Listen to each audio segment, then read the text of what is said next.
Hello and welcome to the Gooners podcast. Mike, it is not our last pod of the year, but the wrap-up show of the year. It is the wrap-up show, and we are going to wrap up and rate. We are nothing if not judges, you and I, Andy. I don't know how this third person that we have on expects to be called a judge, but other than the fact that it's in his goddamn name. Welcome back to the pod. There's the gavel. Welcome back to the podcast, Lee. Hey, how you doing, guys? You all right? Yeah, good. You? Yeah, very good. Thanks. Very good. Very good. Couldn't imagine a better judge to have on than Lee. It's literally the embodiment of who he is. But honestly, they say last names are related to ancestry and stuff. Do you know of anyone in your history of your family that used to be a judge or? No, no. Maybe like a caveman way back in the day who decided like who they'd keep around and who they would eat. We've been always on the opposite side of the bench. That's all I'm saying. So yeah, it is a little bit past supper time, is it not? Have you had your dinner tonight, or will you be joining having it on the pod with us? No, I've had my dinner. Nice steak and salad today. Very nice. You're making me salivate. I haven't had solid food in about 3 weeks. But there you go. So, Lee, have you seen the video making its way around YouTube right now? It's a video that the massive ITK Jerby, the football gerbil, posted of the new Norwegian Arsenal prospect on YouTube. He's clearly not the next Messi. Have you seen this video making its way around? No, I haven't. No. Do you recognize the kid in the video, Andy? He's a cutie, I'll tell you that much. But right now, he is being a little asshole. So, is he 2 yet? Is he almost 2? He turned 2 yesterday. Oh, damn! Happy birthday, Ollie. Yeah. If you haven't seen it yet, check out our YouTube channel. Did you put it up there yet? Not yet. I just put a link to the YouTube where I put it up. Mike told me to put it up, and it's gotten some pretty crazy views so far. I made a quick little montage of Ollie playing football. He's like learning how to play football, and he's already in a camp at 18 months old. And they just said to us last week, they're like, in 2 weeks when our camp is done, she's like, I need to bump him up an age group because he's just way too advanced. I'm like, that's what I want to hear. You're bumping him up to U8. Fantastic. Yeah, so I put a little video together. It's just a goofy video. I look forward to seeing that. Andy says he's the next Messi. I think he's the next Lukaku because in one of those touches, well, for two reasons. One is in one of the things, his first touch was a little dreadful. Oh, well, and I told you, I did send that to you saying first touch is awful, but the finish was insane. That's because there was no goalkeeper in there. The other reason he's like Lukaku, obviously, is because his cock is enormous. Yeah, well, true. I mean, you wouldn't be able to deny that. So shout out to the chat in here. We got Danny the GFP. We got Ryan. Lewis is in here. Good to see you, Lewis. Alonso Spencer. Lulu's here. Matt Walker's here, otherwise called Matt. We got Kerry McCollum. We got the legend Joey Murphy.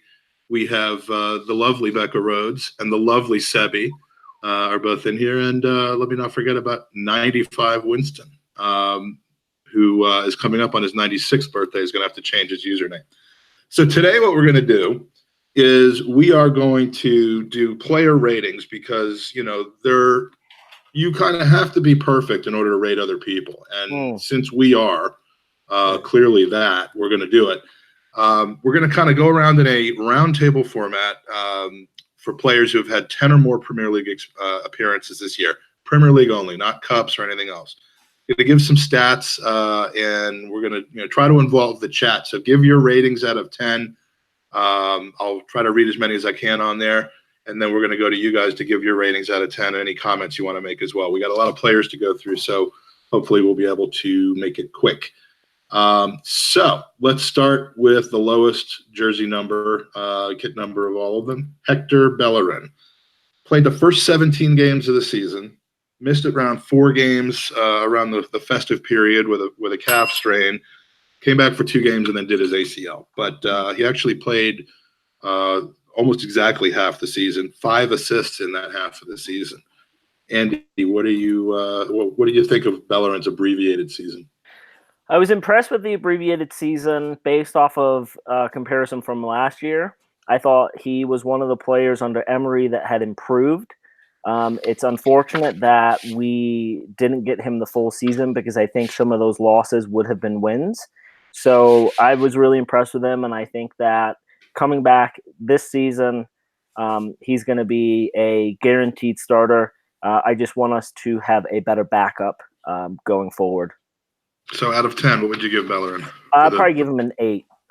Okay, and we can really only rate the games that he played. You can't take into account that he only played half a season. Lee, thoughts on Bellerin?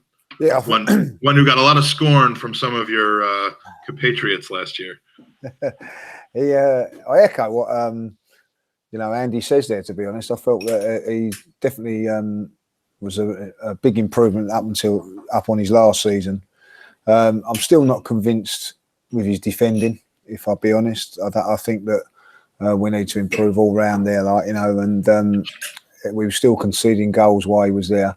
But I felt it was a good season from him, and unfortunately cut short. And I do agree that maybe we'd have got a couple more wins along the way with him in that position, because I think he's probably more natural at that position. But I think Andy was a little bit generous with the 8. So for me, it was about a 7.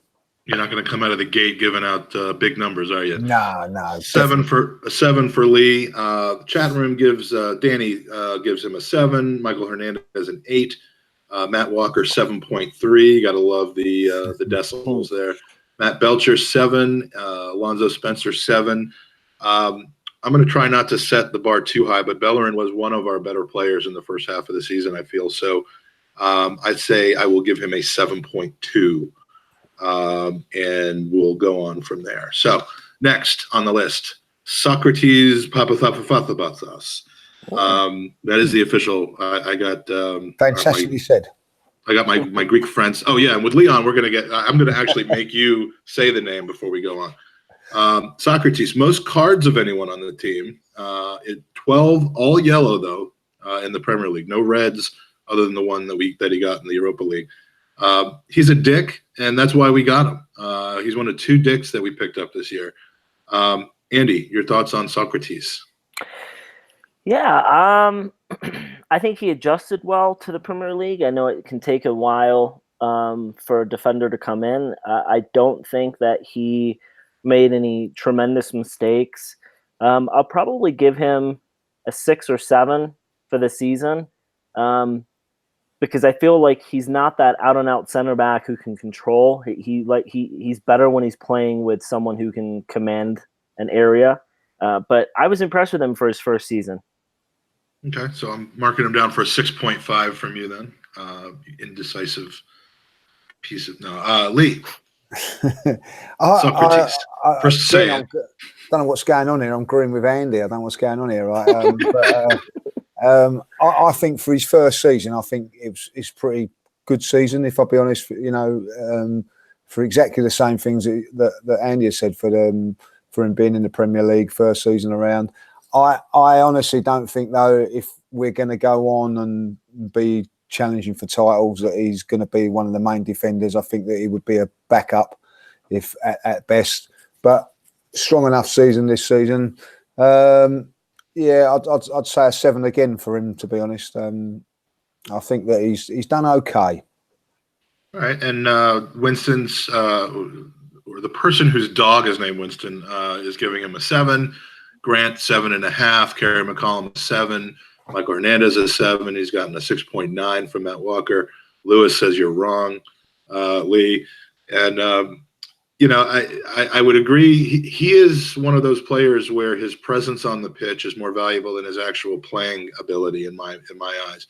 The attitude that he brings, the toughness, the ability to seemingly make the person standing next to him better. Even Mustafi, I think, was better when he was next to Sokratis than he was when he was next to anyone else. I think was most important.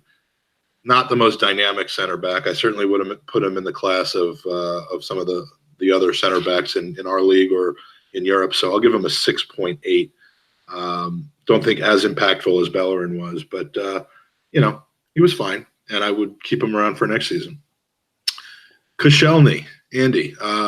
Koscielny had made 17 appearances after returning from the most predictable Achilles injury in the history of sports. Frankly, I think the Greek hero Achilles was less likely to get an Achilles injury than Koscielny was. He returned to the squad after missing the first 16 games, played the full 90 minutes, 12 out of his final 17 games, and another 6 times in Europa. So I was wrong about him being done. But when you evaluate his play on the whole, forgetting about the coming back from injury caveat, what would you put him at?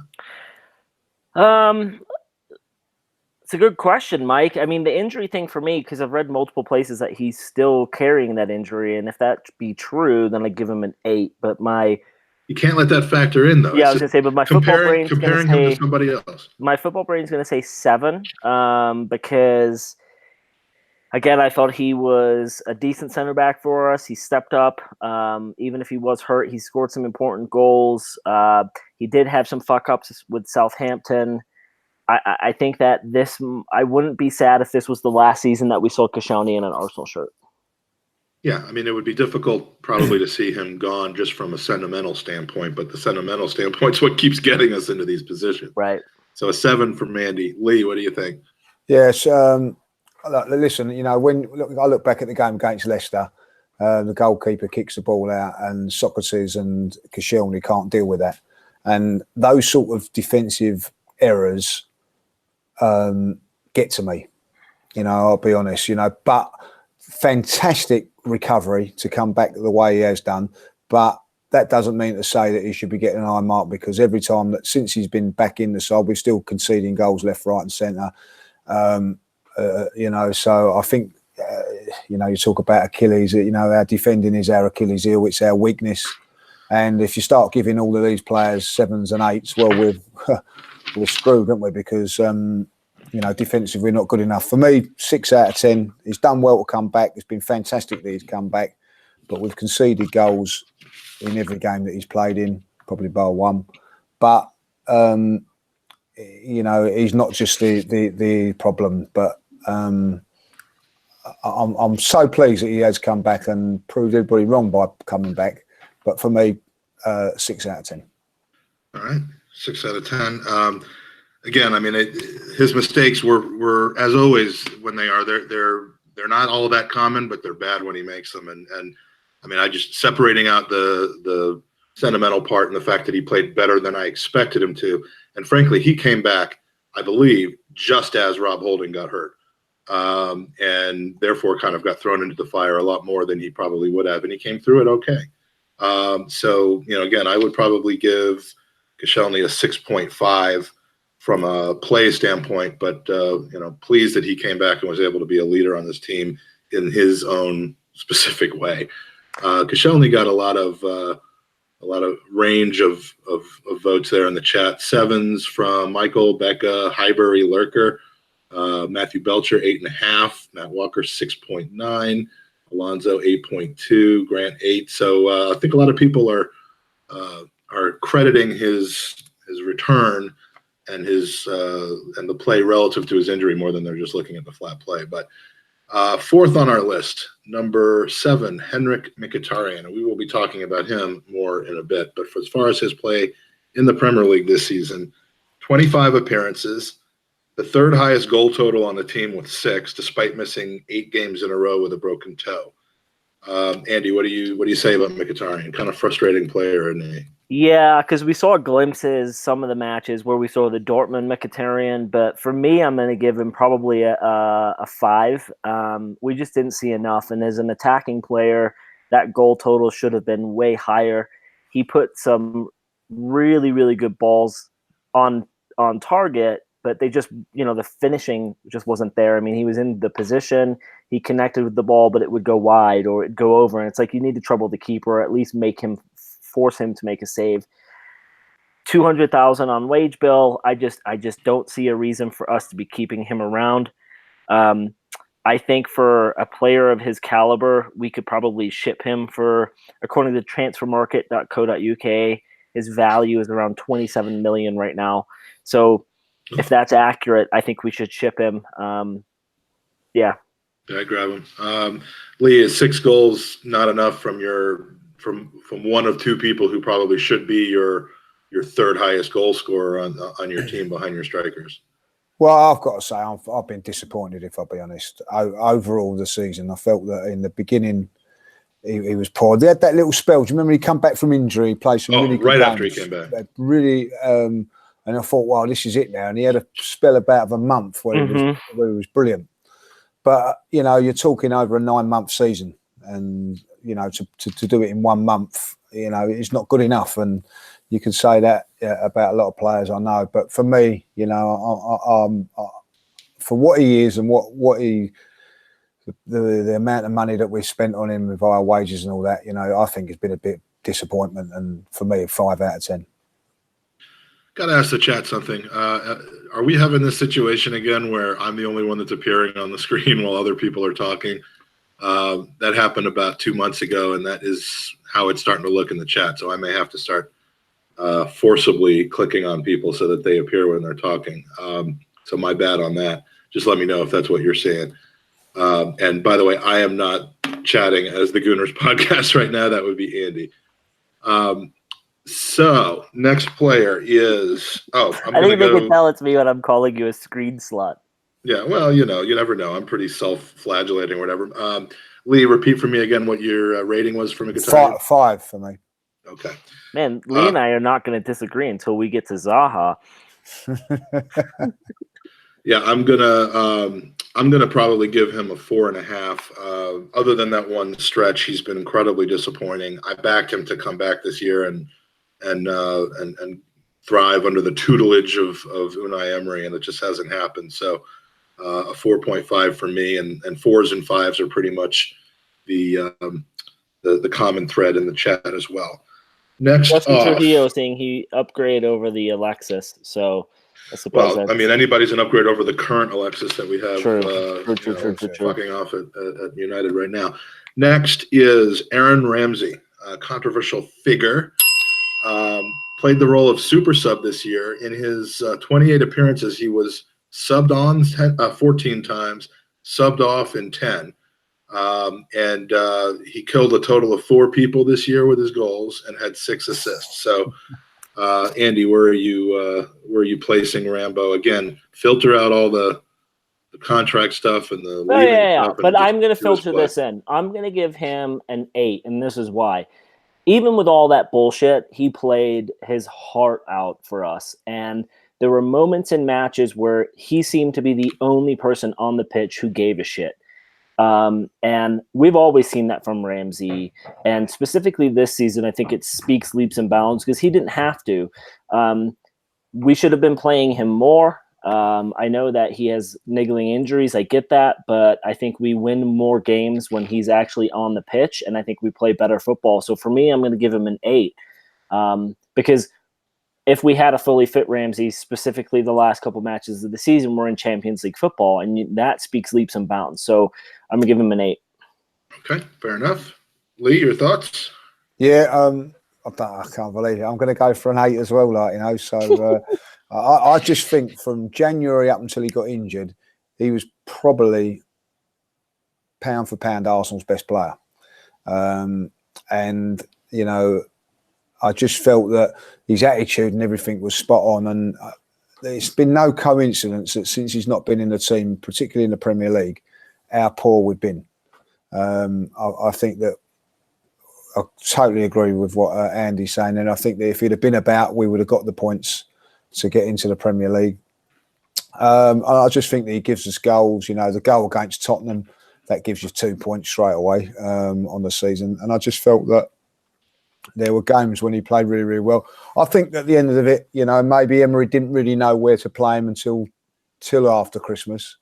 And it's a shame that we're not going to see him over the next few years. So I think probably from January to we got injured, he was in the top 2 or 3 players in the season. So for me, an 8, maybe 7.5, but I'm happy to go 8. I can credit you with a 7.75 if you'd like, if that would make you feel better. That would make me feel better. All right, we're going to give him a 7.75.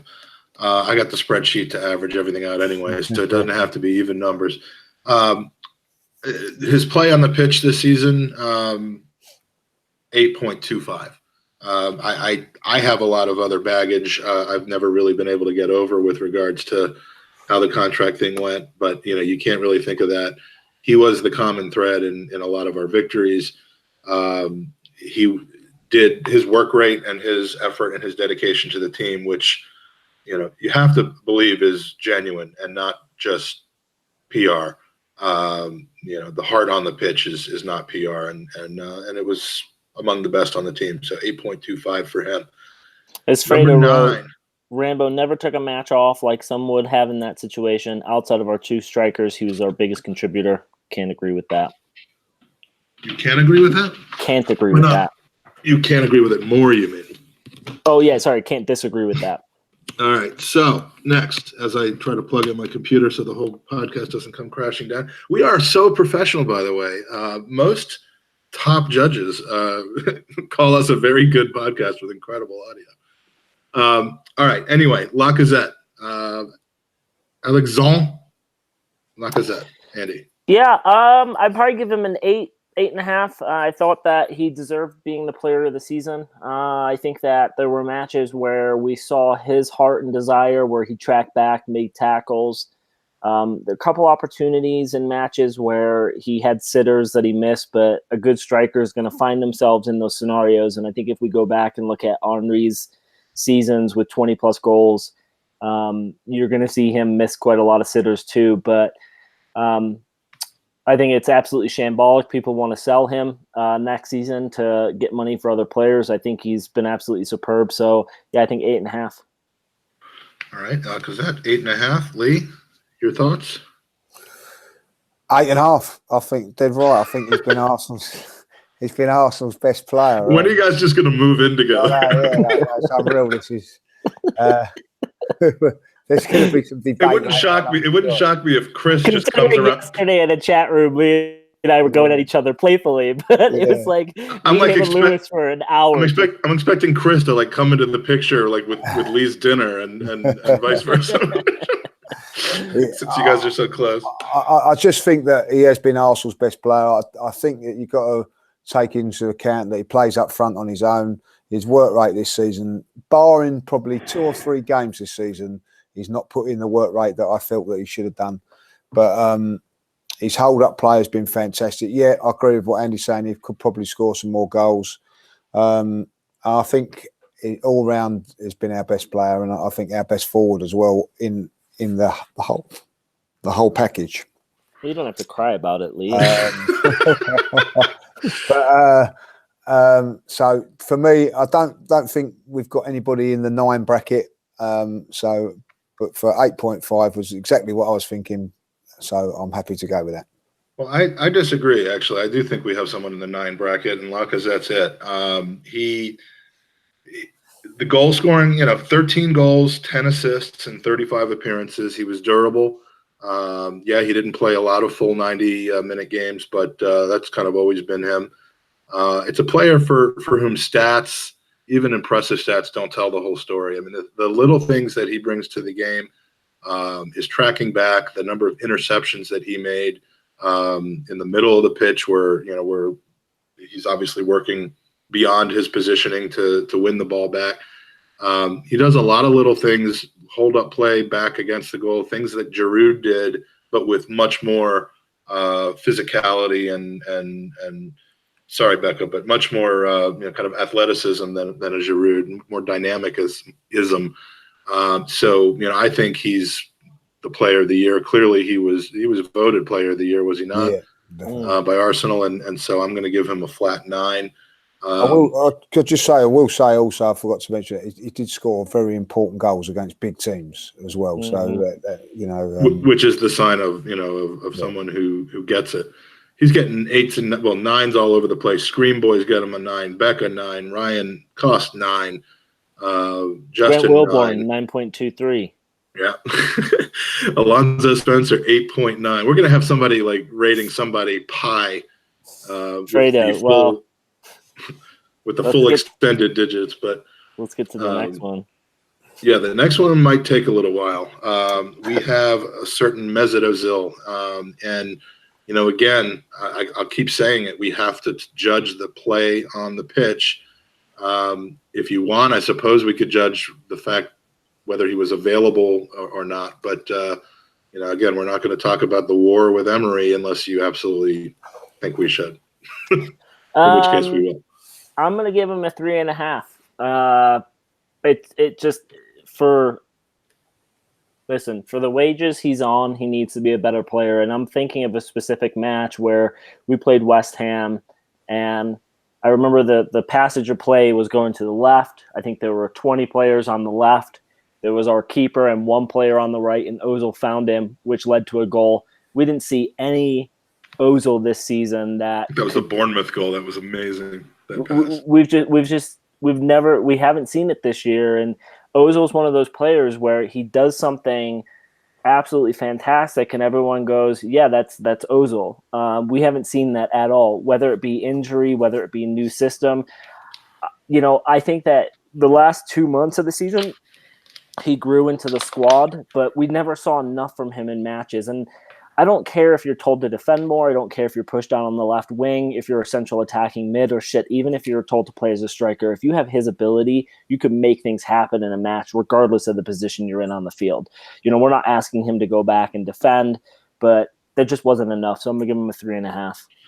All right, and I will point out to those who maybe haven't been listening or like most people, appropriately haven't been paying attention to the things that we've been saying all season. Andy's been one of his biggest supporters. He has consistently railed against people who have an agenda against him based on a lot of different things. But you can be a supporter of somebody without being a fanboy. You can be a supporter of somebody and recognize the flaws without necessarily blaming them on other things that don't have to do with him. And, in the last month or two, when Ozil really has integrated himself back into the squad, I think we've seen your on-pitch ratings of him and feedback of him actually start to go down a bit.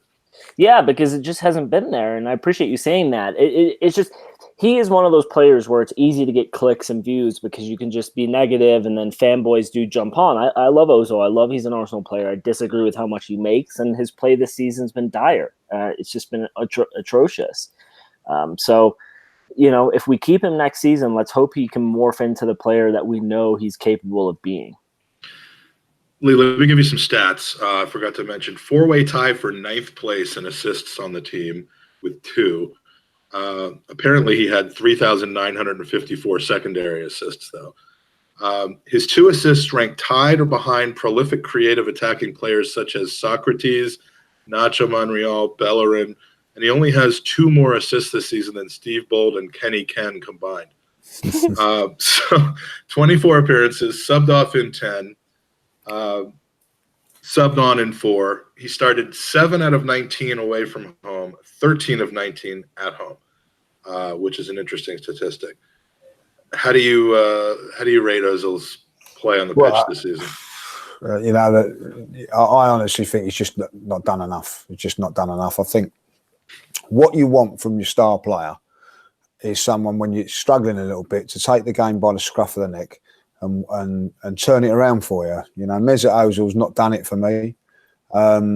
There are times when he's done some wonderful stuff, and my biggest frustration with him is when you watch him play, he is a wonderfully gifted, talented footballer. There's no two ways about it, but just doesn't do it enough. And certainly for us this season has not been there for me. And when you're getting the star player, and I'm going to give him a 5 out of 10, by the way, but when he's your star player and on all that sort of money and he's getting 5 out of 10, something's wrong. Something is wrong, because he should be up there on 8s and 9s, and he's not. And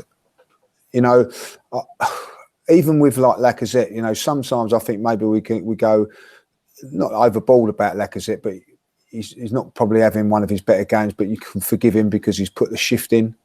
But I don't think you can even say that with Mesut Ozil, whether he's putting a shift in or not, and I'm not saying that he's not, but it doesn't appear to be. When do you ever see a poor game from Ozil, but the ability to say, you know what, he worked hard, it just wasn't there today? I mean, the poor games are because he doesn't work hard. There were moments towards the end of the season where you saw him track back, and I was thinking, he's cut out that passage of play.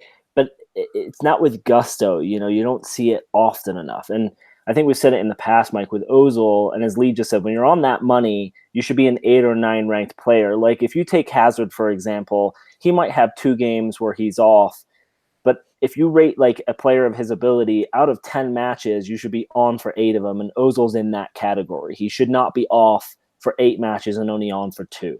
And you look at a player like Hazard who can switch the match.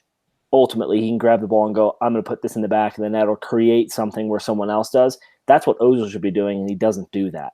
And we should not be paying a player on those wages. Mkhitaryan, I think, falls into the same category. If you're on 200,000 plus, that's De Bruyne money. That's Leroy Sané money. That's Mo Salah money. Like, put those names in perspective of what they do on their team, and then Ozil's above all of those players too. It's not good enough.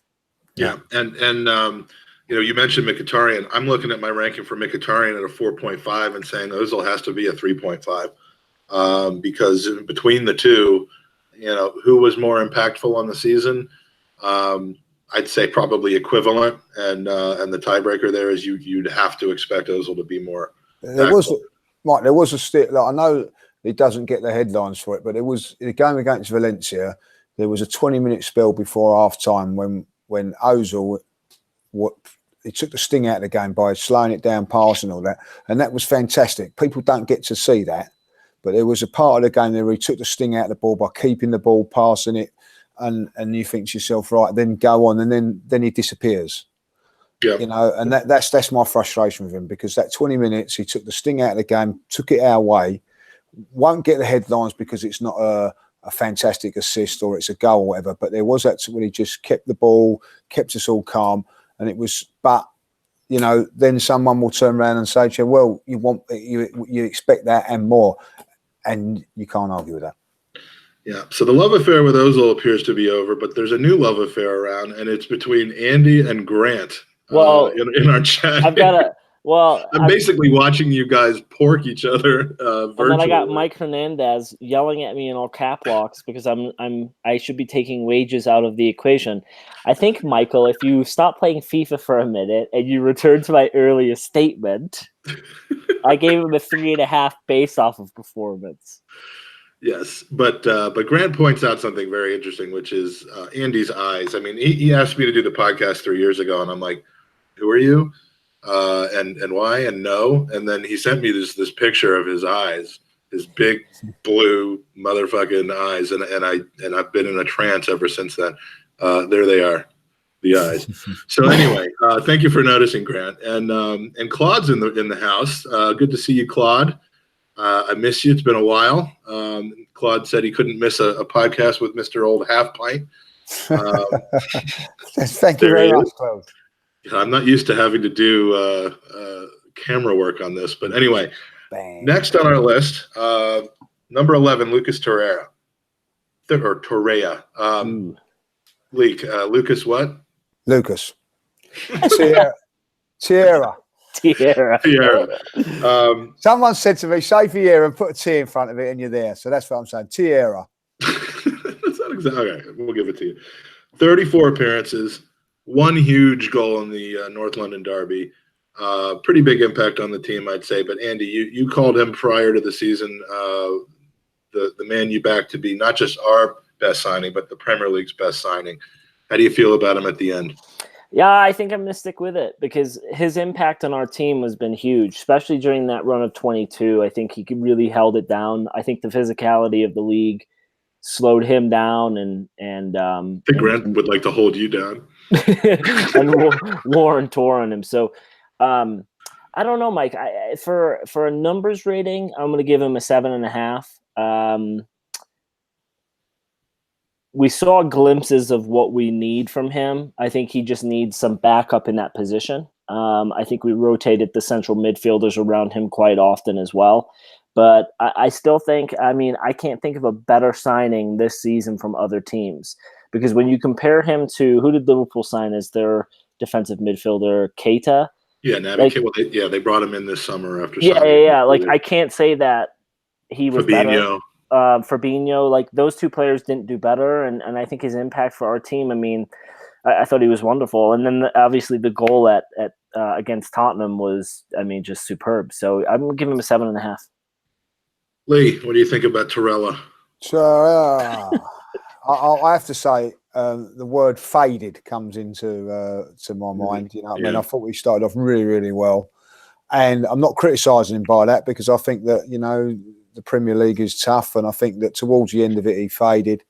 And if I'll be honest, I thought he would come back after that suspension and be a little bit better than what he has done. But I think, like we said about Sokratis, I think it's been a great first season for him. You know, and you know, as Andy said there, he's had to change midfielders a lot and everything there. I'd just like to see him I think, when he first comes to side, just playing in front of the back four, shielding it and doing all that. The last few games, I've seen him popping up in our box and things like that. I know that he'd done very well to score against Spurs, and he created a goal against, I can't remember, we got a nil, it was 0-0, and we got a goal late on. Can't remember who was that against now, and he was involved in that. But I'd like to see him just doing that job, what he was doing when we was on that 20-game unbeaten run. But if you remember that, he was in and out of the team on a few of them as well. But I think that for a first season, a real decent season for him. So 7 out of 10 for me. I wish I could help you remember what game that was, but I didn't watch any of our games this season. So, well, keep in mind if we add another, I think Aubameyang scored it. I think, and he was involved in, or he did score it. You actually just pronounced that right. That's the first time I've heard that. But sorry, I like Aubameyang at the moment. Was just to Lee's point, like he did fade. Let's imagine if we actually had someone who could back him up in that role. I mean, you didn't really want to put Guendouzi in there in some of the matches because he's young. Jacques is not a defensive midfielder. So, you know, as we said, he started off great, too many matches, very physical league. That's one area that we need to improve on, whether it be we actually sign a right or left back to back up who's in those positions and let Ainsley go in there. I don't know, but we need to – that's another area that we should try and shore up in the summer. Or we have Chambers coming back, and he would be a good suitable replacement or substitution there too. Yeah, that's going to be an interesting call there. Chambers, Elneny, and all those guys. Elneny's not going to make this one because of his inability to make it to 10 games. But Lee, what was your number for Torreira? 7 out of 10 for me, Mike. 7 out of 10. To me, I agree with you about the fade. It's definitely easier to look at his first half of the season and say that he was much more impactful than in the second half. I still think the fact that he brought something that we've missed for a long time, and he like Sokratis, I would say, makes the player next to him better just by him being on the pitch. We saw that with Granit Xhaka, the difference in Xhaka with him on the pitch and without. So I'm going to give him an 8.2. Not quite Ramsey level, not quite Lacazette level, but I just think that, you know, he's got to be among the first names on the team sheet every single week if you want to have any chance of winning, and you can't say that about too many people on the team. The next person in the list is, I'm going to go to Lee on this one first because it is Mr. Stephan Lichtsteiner. And Lee and I had our battles about Lichtsteiner this season. I have to admit, Lee probably won when it comes right down to it. But Lee, Stephan Lichtsteiner as a player, not as a player coach. Waste of money. Oh, by the way, waste of wages, waste of space. I said that from the first time I see him, wasn't the sort of signing we needed. Been proved right again when by everybody, because everybody was saying what a great signing he was going to be and all that. And when Bellerin's got injured, I bet that out of the Maitland-Niles, who's not a right back, has played treble the times that he's done. That says it all for me. Listen, you know, great to have around the camp and all that, but then they could have got Lee Dixon to do that. You know what I mean? That's how I feel about it, if I'll be honest. You know, it's just not the sort of signing that inspired me from day one. 36 years of age. Credit to him that he's still playing at that level at 36, by the way. But for me, No, and a poor mark for me. Like I was thinking of probably going not lower than 5, but then you mentioned it, so 3 for me. Okay, and It's not a good signing. That's nothing personal. It has nothing to do with the fact that he's as old as you are, and it threatens you a little bit. No. Oldest player on the team on the field, field player, not including Czech, now 35, 14 appearances, no goals in the league. But did he score or did he not score? Who was that against? Blackpool game. Oh, right, say no more. Who were you sitting next to when that happened? I was sitting next to you, couldn't believe it, I believe I literally sat on you, jumped on you, picked you up. Because you was at this time defending him like it was your life depended on it. You know what I mean? And well, not I don't. Sometimes I don't sit on the fence with things. He was the greatest right back of all time. I remember saying it in a chat. Do you remember that? I said I don't think it's a good sign. I got absolutely pelted for it, but now everybody turns around and says, "Buzz, you was right, Lee." Well, look, he wasn't signed to be a right back. No one said that in the chat. He was signed to be Hector Bellerin and Ainsley's asshole tutor. I was worried that the move, would work in reverse. Instead of toughening up Bellerin, you'd end up seeing Lichtsteiner, leaving the stadium in sweater vests and fucking man buns and stuff, but prancing around Hornsey Road. But I think he did actually help Bellerin out attitudinally, probably taught him a little bit. But like you said, Lee, I got to hand it to you. £90,000 a week to be Bellerin's tutor is something that Lee Dixon not only could have done, but he so much has said in the Arsenal Trust meeting that he would have been happy to have done. And I'm sure he wouldn't have charged, a penny over 85,000 a week for that. I'll give Lichtsteiner a 4.172. Is that for the goal against Blackpool? That's why we can't. Which don't count, by the way, because that's not a Premier League game. So. That wasn't in the, no, I'm not counting that goal. I'm counting his impact on Bellerin, which again is not supposed to count. But I made the rules; I can break them. Andy Lichtsteiner, 95 Winston, Michael Hernandez, Matthew Belcher, and the sweet, beautiful Becca Rhodes sums it up. Best 2. Oh, being generous with 3 then, so. You have. Okay. I was going to say 1 just so that we could say that you gave him the highest score, but all right. Next on the team, Aubameyang led the team in Premier League appearances with 36.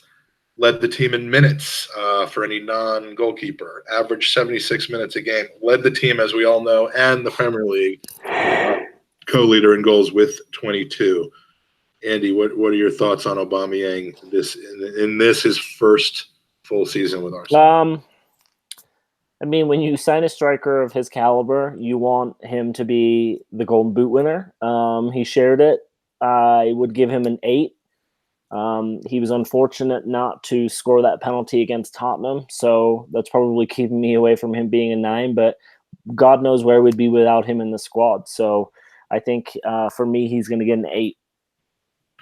All righty, Lee, Aubameyang. First say it. Aubameyang,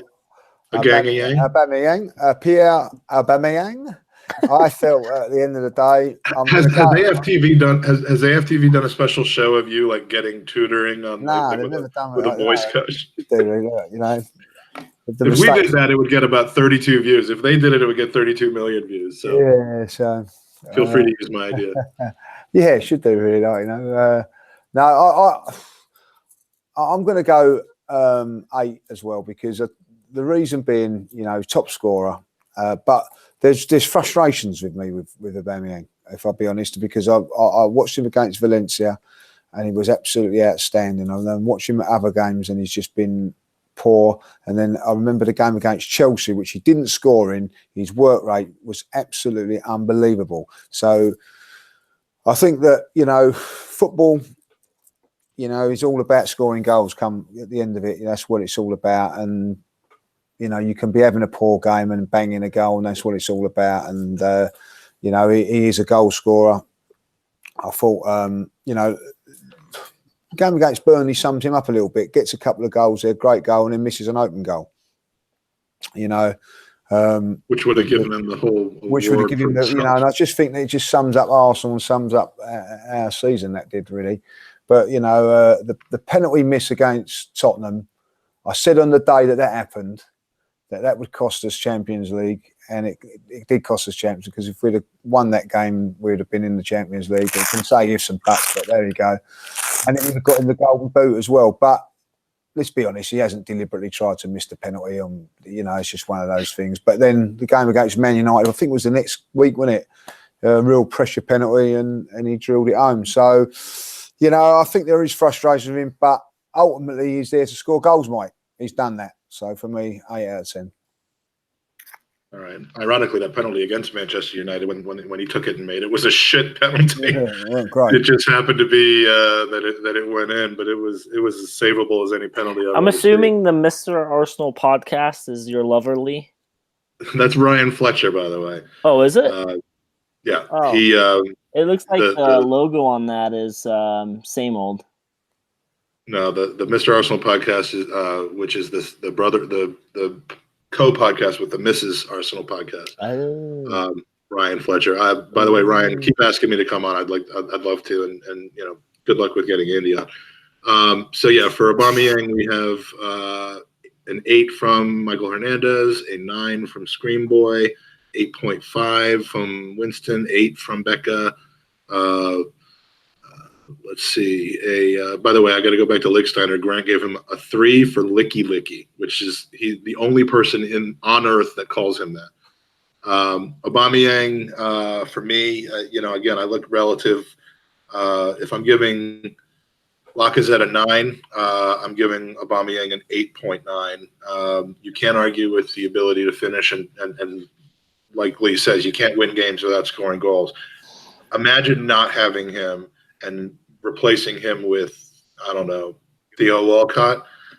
You know, we'd have been the mid-table team this season, and so as much as he didn't necessarily influence play in the same way that Lacazette did, I think he was just about as valuable. So an 8.9 from me. Off to Ainsley. Maitland-Niles. Niles. Not sure we can consider this a breakout season for him. At 21 years old, he appeared in 16 games, played the full game in about half of them, had a hairline leg break in the opener in the season, and didn't make his return until the Southampton game that we lost our unbeaten streak on. Maybe he shouldn't have come back, but he played the whole season either as right back or right wing back. To me, he made one of the defensive plays of the season. I think it was against Watford. He came on as a late sub and pretty much saved that game, which at the time looked like it was going to be pretty important. I'll start off with Ainsley, and I'm going to have to give him a 5.2. Love the work rate, love the desire. Feel bad that he's playing out of position, but you know, didn't quite break through as much as I had hoped for him this season. Andy, what do you think? Might be a bit harsh, but well, speaking of harsh, I mean, Beck has given him a 4.5. The Arsenal podcast is giving him a 7.5. Grant saying, I feel like this is going to be the pod that solidifies me as Mike and Andy's only straight groupie. Arsenal podcast 7. You're going to have to ask Justin and Joey for that role. Right. Mike Hernandez, 7.5. Matthew Belcher, 6. Screenboy, 8.6. Kerry McCollum, 5. Matt Walker, 6.9. And I also think Matt Walker said, what position are we grading him at? I think that's a good question. Grant saying Ainsley gets a 5.5. I'm going to say a 6 because he is being played out of position. I feel like he's the type of player who just wants to play. So when the manager says we need you here, he'll go, and he tries his best. I think we need to get him more in that defensive midfield role because I think that's where he is suitably trained. But I think a 6 is an appropriate score, Mike. Lee, what do you think? Same as you, Andy. I'm gonna have to bang my head in a minute, like, you know what I mean. But it's 6 for me, like, you know. And what I was disappointed with was against Burnley. He didn't play midfield in a role that I want to see him playing. I want to see him playing in his proper role, and that disappointed me that he's had to play right back because I think that he could possibly become. And you know, I'm not saying that in the mould of Aaron Ramsey, he's got that box to box energy. He's got a box of tricks on him. And, like, look at the game against Valencia when he took on the fullback there and put in a cross. He's got ability. I want to see him playing central midfield. He played there against Man United last season. And he was absolutely brilliant. He absolutely run the show, and I just want to see him in that position. He's done okay at right back. He's done okay as a wide player. Forget that he got a broken leg at the beginning of the season. So from that point of view, he's come back well. But for me, he's not been playing his regular position, and 6 out of 10 for me, Mike. All right. And, if one of the criteria was team player and heart, I would have given him a 7.5. Oh, without that, he's been fantastic that way. Right? Yeah. But that wasn't one of the criteria. So I think those 5s and 6s and pretty much what he's getting from the chat are about appropriate. And again, an apology to anyone that's joined us lately that the video is not necessarily matching with the audio, and you get to watch me like play with my teeth, or Andy stare at himself in the mirror, or any of those things. But I'm having to do it manually and doing a lot of things at once. So anyway, we got to pick up the pace a little bit on these. So let's get to Rob Holding. Just barely made the list with 10 appearances exactly. Played 10 consecutive games during our undefeated streak, full 90 in 9 of them until he did his ACL. And, that happened pretty much. Things went downhill for the team from there. So I'd say he's our most valuable player this season. But Andy, Rob Holding. 7. I think he was greatly improved, like Bellerin. Unfortunate injury. If he's healthy, he starts every match over Koscielny and Mustafi. Yep. And so you're giving him a 7? 7. Yep. Okay. Sorry, missed it. Lee, for you. Yeah, I think he's improved a lot there, but we're still conceding goals when he was there. I think that it's a real shame that we didn't see him for the full season, because I think going into next season it would have been even better for me.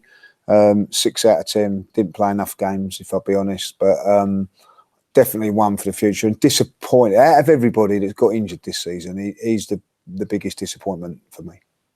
Yeah, I mean, it's going to be hard to really know what to expect from him next season with so little play this season and an injury that he's going to be coming off of. But based on what I've seen on people coming back from ACLs these days, not the least of which is Tom Canton, who came back stronger than ever from his. I would back him to be one of our regulars next season once he comes back in. Who, Tom Canton? Maybe not. Hard pass. I would say based on the 10 games and the 10 games only, I'd give him a 7.5. I do think things went downhill with our defense after both he and Bellerin went out. I don't think there's any question about that. So you got to kind of pump them up for what they did before they went out. Next on the list is number 17, Alex Iwobi. Ooh. I'm gonna give him a 7 as well. I thought he has improved. I think we could have utilized him more, specifically in matches where we went with that like El Nini and Guendouzi central mid, because we had really nothing creative happening on the pitch, and I think he could have helped with that. There were matches where I thought we could have brought him on and he would have made a difference. He kind of appeared to be like that super sub, but again, he didn't do enough. He gets into the 18 and then he will fuck up his step over, or he doesn't find that crucial pass. He doesn't put the shot on goal with power. And so I just don't think he's there yet. I don't think he helps us challenge with a City or a Tottenham. So or Liverpool. So I'm going to give him a 7. I think there's a lot to come from him, and we saw improvements, but just not enough. Yeah, we got a negative 6.8 from Becca. We have a 6.5 from Michael Hernandez, a 6 from Matt Walker, 6.5 from Winston. We have Fredo, who's giving Rob Holding a 6.5, and he's marking him down for missing the second half of the season. He has to fight for his place better, apparently. So Iwobi, some stats, by the way. Most substituted off player, 15 games. Substituted on 13 games, 7 assists, ranked tied for second on the team. He was very well behaved, only only one of our 3 players not to get a card of any kind the whole Premier League season, whatever that's worth. But Lee, how do you think his season ends? How would you compare it to last season? I think it's been much improved from last season. I felt up until Christmas he was probably our second best player. He was playing really, really well. Again, you can turn around and say that there's not quite enough end product, but then I look at the games against Liverpool, when he put that ball in for Maitland-Niles, the one for Aubameyang against Burnley. So he has the capabilities to do it, but just doesn't do it enough. And for me, I'm going to go 6.6 in the end, because I felt that his season was tailed off like a lot of them, if I'll be honest. I felt like towards the end there's not really been in it much, but I think there's been a lot of improvement on Iwobi, and I think it's a big season for him next season, because you can't keep saying, oh, it's potential. He's got to produce it.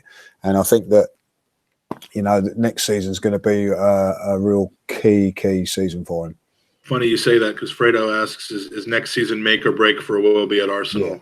Yeah. I think it is, yeah, definitely. I mean, you can't just improve a little bit and a little bit and a little bit, or stay the same and be around for 4 or 5 years, unless you're Mesut Ozil, I guess. Yeah, Iwobi, at times he comes on the pitch as a substitute and seems to be the only one who's you cannot miss him, because he's just like a bull in a china shop. I like that about him. I like his intensity. His taking on players one-on-one about 40 or 50 yards from goal was spectacular this season. It's just what happened after that was less than spectacular. It didn't surprise me that he has as many assists as he has. It disappoints me greatly that he has as few goals as he had. And frankly, one of those goals, which I know that was in a cup game, was accidental. I think that was in the Europa League. Iwobi, I would have given him last season probably a 3.5. I backed him to come good under Emery this season. I think he's improving, but I'm still going to give him a 5.8 for this season. With that, we will move on to Bellerin and Nacho. Nacho Monreal, old faithful, chugging away at 33, our second oldest non-keeper player. We love this guy, but his play on the pitch, Andy, this season? 4. Wow, that bad. Okay. Any desire to expand on that, or are we kicking it to Lee? 4. Okay, Lee, you gonna agree with him on this? No, I'm not going to agree. I think not played as enough as he should do, but I think he never lets the team down. But I think he's just starting to show that there's signs that he's not quite there. So I'm going to go, I think, a bit harsh for, but 5 for me. Harsh. I'll go 5. He's like, oh my God, a 4? I'm going to go with a 5. Here's why, and I would say this. If you go back to every goal Nacho Monreal was on the pitch that Arsenal conceded, his arms will go up faster than Mustafi's with what the fuck just happened. And that's why... Who do we blame this on? Exactly. And so that's why I'm giving him a 4. I love him. I love his tenure for Arsenal. I don't think we should see him in an Arsenal shirt next season. All right, fair enough. Everyone knows I love me some Nacho, even though I can't eat them anymore. But you guys were way harsh with your 4 and your 5. I'm going to give him a 5.1. Grant says seemed like he hit a wall this season. He could hit a wall and make his face look better. But as a footballer, and this comes from Mr. Pitowitz, Mr. Brad Pitowitz. But anyway. Nacho 5.1. Bernd, Leno, we will start with our resident goalkeeper, Andy, on what many may say is our signing of the season instead of Torreira. What do you think? Could be. I'm going to give him an 8. I think when he came in, everyone was on Twitter, all the dossier experts saying that he was a shit keeper and that too many of his decisions led to goals and he made a lot of mistakes. Call him out by name, won't you? And frankly, no, because it wasn't just Drew. There were a lot of people. And I think even Drew is one of the first people to put his hand up and go, I was very, he's had a great season. Listen, at the end of the day, I think that he saved us more than he hurt us. He's getting used to the team in front of him. He had revolving center backs around him all the time. He has center backs that he cannot trust. Mustafi went to ground almost too often, and as a keeper, that is fucking annoying because you don't know if you should be on your line, coming off your line, God knows what. So I think he deserves an 8. Maybe he could have been our signing of the season. I think we got a steal. If he were to go this summer, Mike, with that performance, you put probably a 50 million plus price tag on him. He's young, he's attractive, and what more can she didn't actually point it out, but we know that she feels we know what Becca's thinking. That's why she listens to us, because we get Becca and we're not afraid to tell her when men are sexy. Lee, would you like to follow that up? Where can you? Like, yeah, Would you like to say hello to Becca, by the way? Say what? Would you like to say hello to Becca? And, hello, Becca. You're all right, yeah. So I wonder what she's saying. I give Becca a 12.0, by the way. 12 points. Is she a 10, is she? She's a 12. A 12. Anyway. Even better. Andy and I are jockeying for who doesn't, for who's going to come closer to still not even having her look at us when we go to Colorado. But anyway, she wants to join us on the pod. We're gonna. We got to make that happen. We've got something special lining up. So fingers crossed. Yeah, you've got something special lining up. I meant for the pod. All right, Lee. Listen, I think Leno. I'm going to be honest. Prove me wrong. I felt that I didn't know if he was going to be a good. Do you know what? I didn't know nothing about him. So I think sometimes that's a good thing, because you didn't know nothing about him, so you can't be disappointed or you can't be hyped up. And what I've seen, I've been more than impressed with. Let's face it, he's playing in front of a diabolical back four, which doesn't help. When you look back at our greatest goalkeeper, David Seaman, he had a back four in front of him that was brilliant, and I feel that if that can be improved, then I think Leno will be improved. For me, again, one of the more he's played, the better he's become. And I totally agree with what Andy said there. He has saved us on more occasions than he's let us down, So I'm going to go 7.9 for Leno. All right. Signed for about £21 million, 32 appearances, came on for Petr Cech in Game 7 of the season against Watford and played every minute of the season from that point on. 7 clean sheets. 10 or more. I don't know. They say, goalkeepers, when Cech was signed, they said, he'll get you 10 or 12 points in the league. I don't know if Cech got us points in the league. I mean, if Leno got us a ton of points in the league, but he definitely saved us from losing games worse than we would have. And maybe, we didn't win 3 points because of him a whole lot of times, but we certainly didn't drop points in games that we could have because, he double save against Spurs. Double save against Spurs. Really changed the tide. Yeah. Unbelievable. I'm just going to put, for that, I'm going to put him up to 8, Mike, just for that. You know what I mean? You're going to match Andy then? I would have to say what was said about him at the beginning of the season by the Dossier brothers was, that his decision-making was suspect, but his shot-stopping instincts were amazing. I think we've seen that actually come exactly true this season. When he's had time, he hasn't necessarily done the greatest. When he has had the instinct saves, he's been the best keeper in the league, much better than De Gea even is. Yeah, and also, Mike, which is a good point, is I think he made a mistake against Wolves, and I remember it. Everybody around me was disappointed he let it in, and so that's a good sign, if you know what I mean. Like, all of a sudden these expectations have gone up.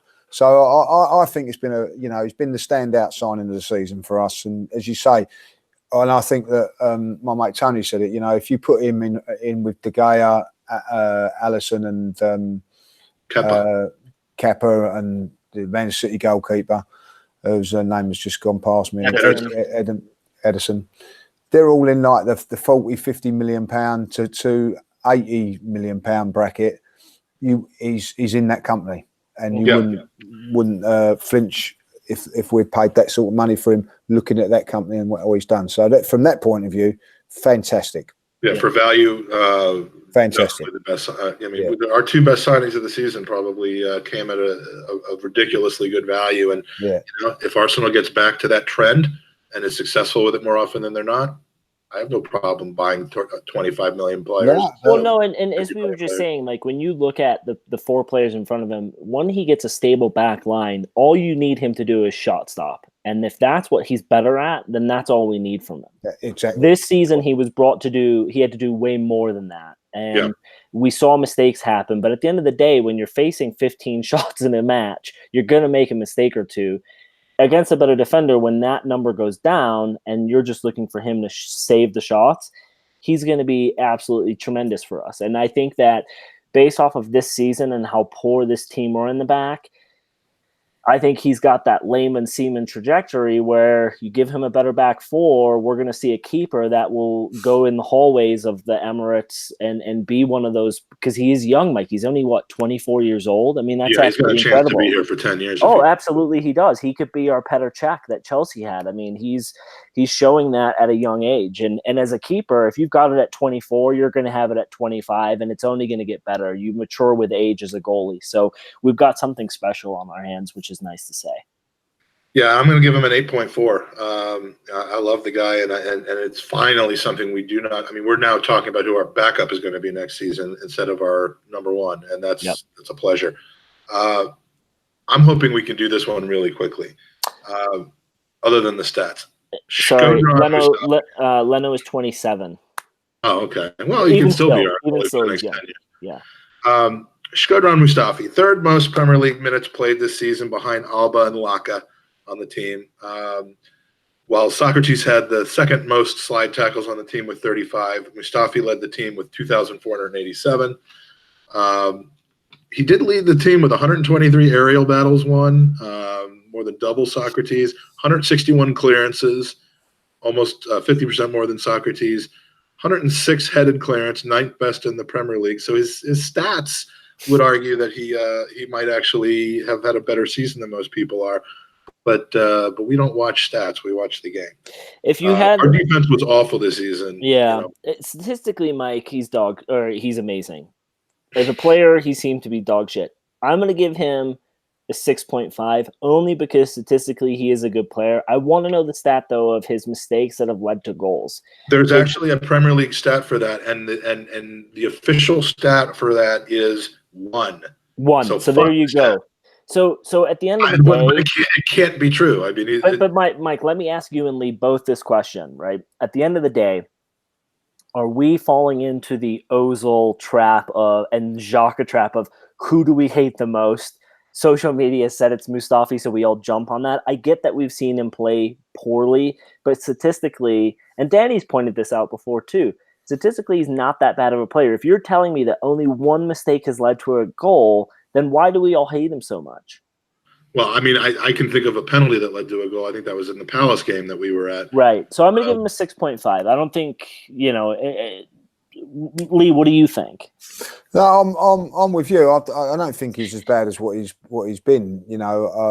He has made mistakes. One goal he's made a mistake from that. Well, I don't believe that for 1 minute because I don't know how that stat is calculated, but like the step, the one for Zaha when he steps out is another one. You know what I mean? Just off the top of my head. So that's 2 against Palace, and we haven't even started yet. Give me another 10 minutes. The league leader is 2. But, so I don't. Yeah, so the fact of the matter is he has good games when he defends and plays well, and then he has bad games. The trouble with Mustafi is he's too inconsistent.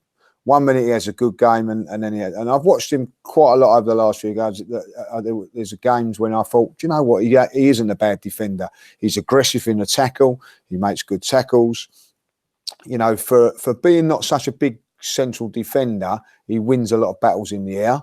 But it's just not what Arsenal need and require. We need someone big, strong and horrible. And unfortunately, he's not that. And he does make the mistakes. And, I've seen, to be honest, boys, I've seen Sokratis make, over the last 5 or 6 games, more mistakes than Mustafi.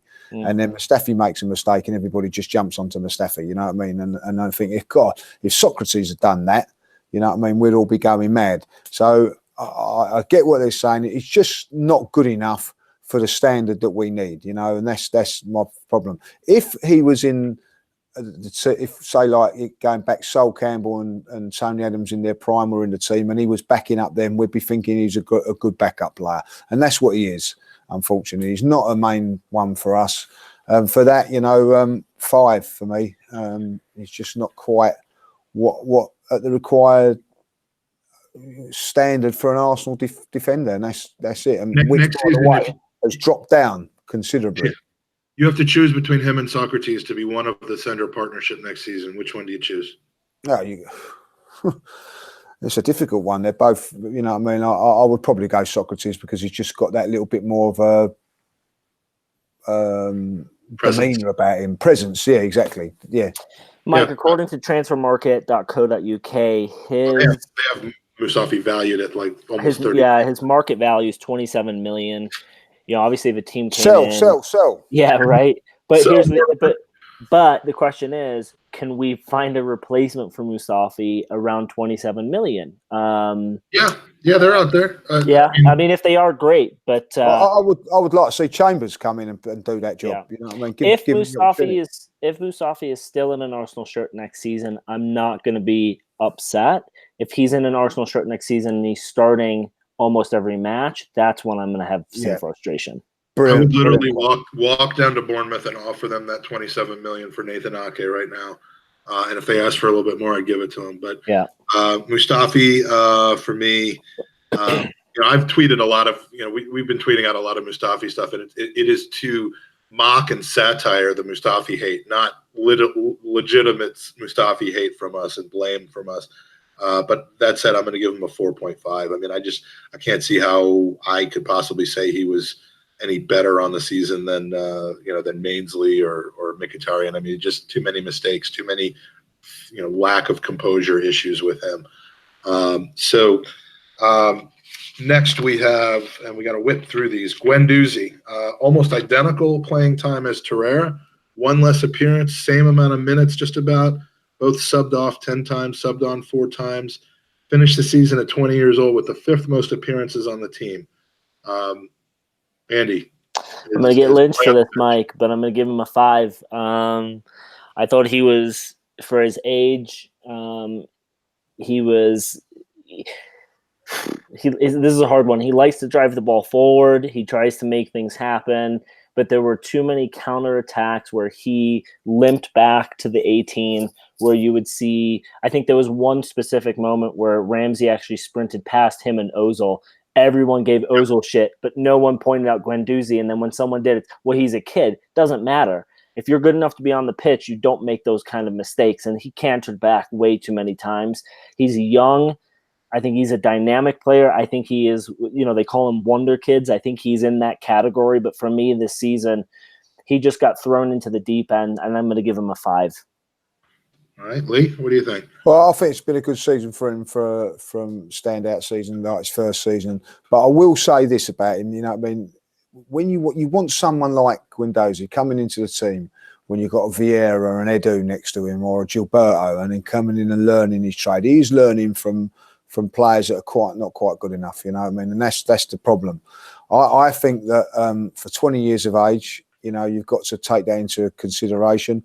I also think that you have to take into consideration that he's coming to the Premier League, he's coming to a country where he doesn't speak the language at 19, and to play for a club like Arsenal, listen, not every teenager comes in and does really, really well. I think that, it's been a good season for him.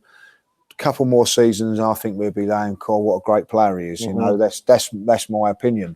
But if you're going on, as Andy said there, you can't keep making excuses for 19 because he's in the team. So I think that he's got a lot to learn. But I do like the way that he's brave. I think I played midfield myself. He's brave enough to come and get the ball in what I call dangerous areas, where if you lose the ball, you're going to get. You're going to be inside our box, but he's prepared to take the ball, he doesn't hide. I think you have to take all these things into consideration. But so for me, 6 out of 10. For me. Who he reminds me of, just from that little sentence you just said, was like a young Fabregas, where he always searched for the ball and he wanted to make that next thing happen. I think Fabregas had a little bit more of a football brain at that age, but it was very similar, where you saw him play at such a young age and you were thinking, for 16, you should not have this ability. Yeah. But that's who he reminds me of. And if we get that, even half of that mold out of him, I think he's going to be superb, but just a season or 2 away. Yeah, definitely. Let's hope he continues on that trajectory. We got 7s from Becca, from Winston. Michael Hernandez says 6.5. Fredo says 6.5. Michael Hernandez says Andy is a bad person. Also, I had to put that in there. Matt says 6.9 just for the hair. Guendouzi for me is a 5.7. What I really enjoy out of him are things that are really actually not skill and tactic. Their energy and work rate and enthusiasm, and again, those only go so far. So again, he shouldn't be a 5.7 as a regular starter for a Premier League team. I think that's great at age 20.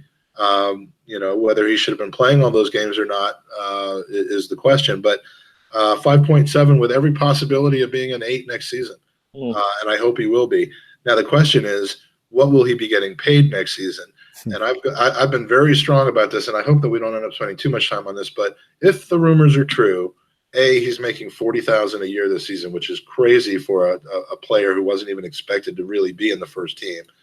B, he's being offered a contract extension with 3 years left to go on his contract to go up to $75,000 a week, plus incentives. Now the source is questionable; it's the Sun, so this could all be wasted breath, but. I get not letting people leave on freeze, but upgrading people after playing 61% of the minutes of one Premier League season at age 20, when even after this next season, and you see how he does, you've got 2 more seasons to ink him on, makes sense or kind of a continuation of our poor contract strategy, Andy? I think it's continuation of poor strategy. I think that you could, say to a player who's on 4,000 first season, you did wonderful. If you're going to bump him, you want to make him happy, maybe jump him up to 50. And then in the contract say, if you perform or have this many appearances, we're going to give you a 30% increase. We're falling into that category. Like, what if he ends up next season becoming a Diaby and he keeps getting hurt? I know that's not the best way to look at it, but we've been burnt too many times before. And with Wilshere, with Ramsey, with Debussy, exactly. So there has to be a better system of doing this. And again, I take it with a pinch of salt because it is the Sun. And I think if there was real legs to this, we would have seen other media outlets picking it up. So I'm not sure that it's actually true. It can't be true, Mike. He's a 19-year-old making £40,000 a week, and as you said, 61% of minutes. So I don't think it's true, but if it is, it's absolutely diabolical. Yeah. Lee, anything to add to that? Yeah, I just think that, obviously he was well sought after at that age. There was a lot of teams sniffing around him, because of, he's a top player for his age, So, listen, forget about the wages at this moment in time. I think we picked him up for about 6 million, was it, or something like that? 7.25. I just looked it up. You know what I mean? So he's going to be on pretty good money and all that. And the only thing that I'd add to that is that, try and keep him hungry. You know what I mean? Sometimes these players get too much too soon, and I don't think he's one of those kids, though. To be honest, I honestly think that he's going to be a. When you think about it, he's only 19, 20 years of age. I think we've got a gem on our hands, but I think if you just feed him in hugs, he would be happy because he seems to want to hug everybody on the team. Let's go through Kolasinac, just ratings. His 7 assists tied with Iwobi for the second best on the team. All of them coming from Hulkamania runs down the left wing. Andy, what do you rate Kolasinac? I'll give him a 5. I don't think he's very good at defending. I think he gets forward a lot. I think he needs to work on his final ball. Excellent. Lee? 6. I think that at times he's been, very, very good down there when we played as a wing back. But says what Andy said there. I'll go along with that. Defensively, poor. Right, and I'll split the difference to go 5.7. You'd expect more out of him on the defensive side. If he were to be a stand-in left winger with a defender behind him, you'd actually probably see more out of him than in his current position. But we can't afford to have a guy like that be one of our attacking players. So, Granit Xhaka, not surprisingly, 10 yellow cards, second only to Sokratis. Surprisingly, no reds. Polarizing, handsome. Lot there in the pants from what Andy's figured out. What do we go for, Andy? with Granit Xhaka? He's another hard one because there were games where he wasn't in the side and we missed him. I think, again, much like a Mustafi, there's just that social media presence of who do we hate? It's Xhaka. I'm going to give him a 5.5. I think that we could see a lot more from him. I do feel like we're less of a team when he's not in the starting 11. That being said, there's probably other players that could replace him and do just as well. There are decisions and moments like we saw at Brighton where, he makes rash decisions. That's just the type of player he is. We knew that when we signed him. I think he's improved this season under Unai. I think he fits into the system well, but there are players who could replace him pretty easily. So I'm going to give him a 5.5. All right, and Lee? My most frustrating player, if I'll be honest, has got ability, but not for me. Not for me. I think that too many times now he does that, what he done against Brighton, you know what I mean, and messes up. And for the mistakes that he doesn't, win us enough games, and that's my opinion, So not as bad as Lichtsteiner, or whatever his name is. So I'm going to go for a 5 for me. Lee calling out complete countries or duchies or whatever they are. Here's one thing I said, Mike, sorry to interrupt, to my neighbor Tim, because my neighbor Tim said exactly the same thing that Lee said. And I said to him, we're all football supporters. We all know the sport, but Arsene Wenger, Unai Emery, the manager at Gladbach, and then all the Swiss managers have all had him in the starting 11 almost instantly. So there's something that managers at the highest level see of him in training. And I just wanted to pinpoint what Lee said. I echo Lee a little bit where he's frustrating because, like Ozil, we see these moments of brilliance, but we don't see it enough. And it's like, for a player of Xhaka's quality, we talk about Ozil, we need to see it 8 out of 10 games. With Xhaka, we need to see it 6 or 7 out of 10 games. We see it quite often. We just don't see it enough. And it's like he makes one pinpoint pass and then the next 2 are shit. So I don't think he deserves the criticism he gets. He doesn't lose us games, but he could do more to drive us to win more matches outside of that Brighton result. But again, the whole team were piss poor. We should have had that game shored up 5-0 before he makes that decision. And after he makes that decision, there's 25 to 30 minutes left in the game exactly. to go on and win it. You want to point to things in the middle of games that might have cost us Premier or the Champions League. That's one of them. Auba's penalty miss is one of them. But again, it doesn't come down to any one thing. But Xhaka just got to make better decisions, and he's always been guilty of making poor decisions. I remember last season, or no, it was earlier this season, I think, when we were giving up leads in the end of the first half constantly. Giving up balls with stupid passes in our own end in the first half to give up goals in the 46th minute. And Carlitos El Gooner says Xhaka is too slow and our midfield has been breached too many times because of him. Maybe, but he's not a defensive midfielder. You're not expecting him to track back as quickly as a Guendouzi and or a Torreira. And so, he's supposed to have 5 players behind him. So just because he's slow doesn't mean that he is the reason that we're making mistakes or we're conceding goals. There's 5 players and a keeper behind him. He's supposed to be driving us forward. So, if he's making 30 passes into the opposition's half and 15 get intercepted, that's going to happen in a match. You can find that with any central midfielder who is driving a team forward. It's, I think it's an excuse, and it's an easy excuse to pinpoint and blame him solely for that reason. Yeah. Well, I'm going to give him a 5 because I think, honestly, when he's on, he's on. When he's off, he's off. And so you just split the difference and give him a 5. 2 more quick ones. Lee, Steve Bold. Steve Bold. Are you growing a beard? I thought that when I first logged in and I saw his face. No, it's hair. There's some hair there on the bottom of his head. Steve Bold. I would. I don't think you can judge it because you don't really know what he does. Yeah, but you got to just make up what he does. Just give us a number. I know it's. You know what I said is now, he doesn't even put the cones out no more.